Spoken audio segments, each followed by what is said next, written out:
Shalom. Welcome to this short reflection based on Matthew chapter 12, verse 1 to 8. Recently, Pope Francis did remind us that the other name for God is mercy. And we continue to ask, who is God?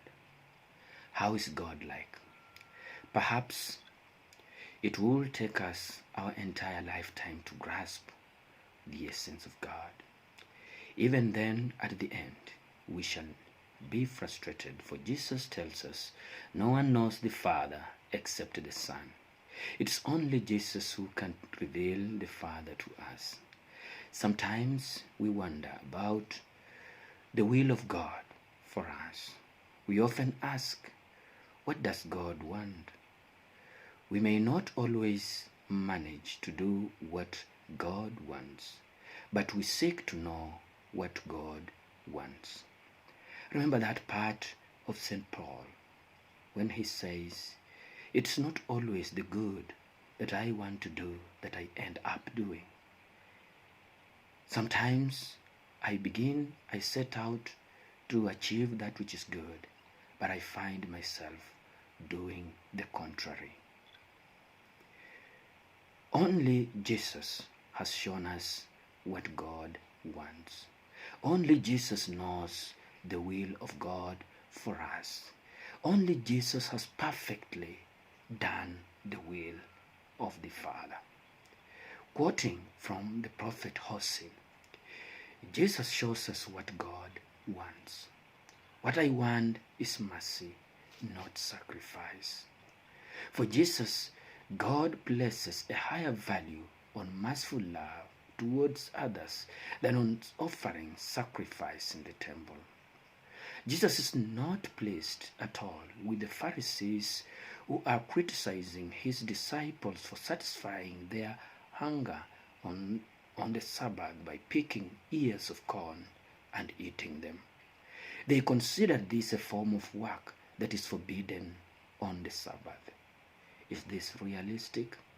When a hungry man tries to satisfy his hunger, that we criticize, that we judge, there was a lack of mercy on their part towards the hungry disciples. They allowed their strict interpretation of the Sabbath law to make them judgmental. They needed to be reminded that what God wanted above all was mercy, a willingness to make allowances for human weakness. In this case, the weakness of the body, the need to satisfy hunger, even on the Sabbath. It is a reminder we all need from time to time. We can all be tempted to judge people unfairly and unnecessarily, not making allowances for their human weakness, the same human weaknesses that is in ourselves.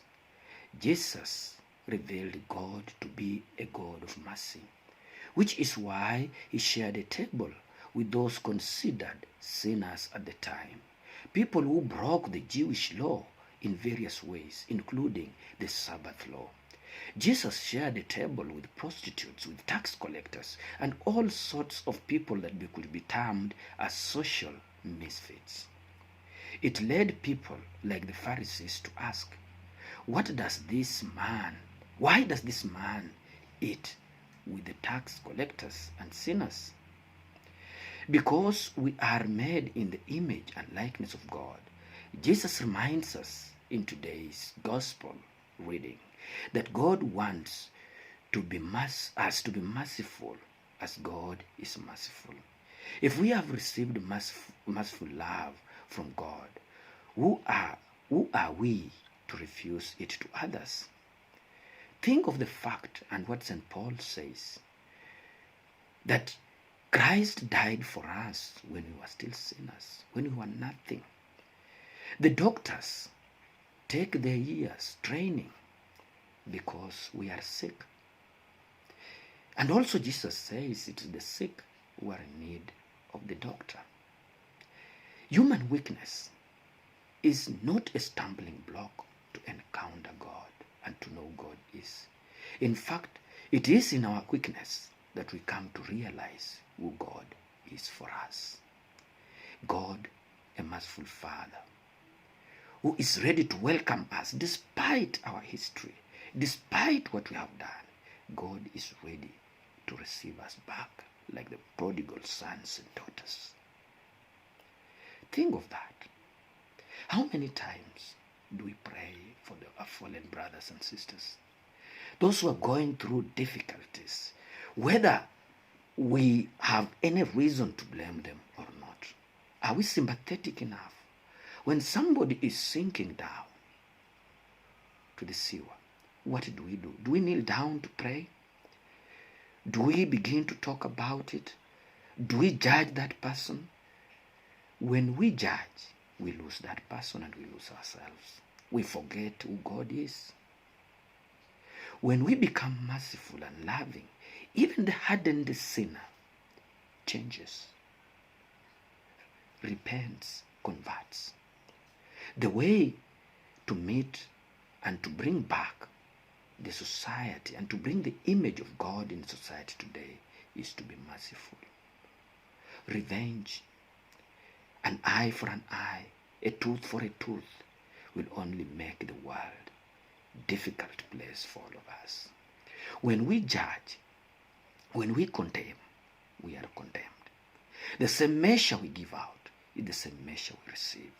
Let us be more empathetic. Let us be more loving to our brothers and sisters. Let us be more willing to bring them back to the fold and not just to judge them. Let us kneel down and pray for them.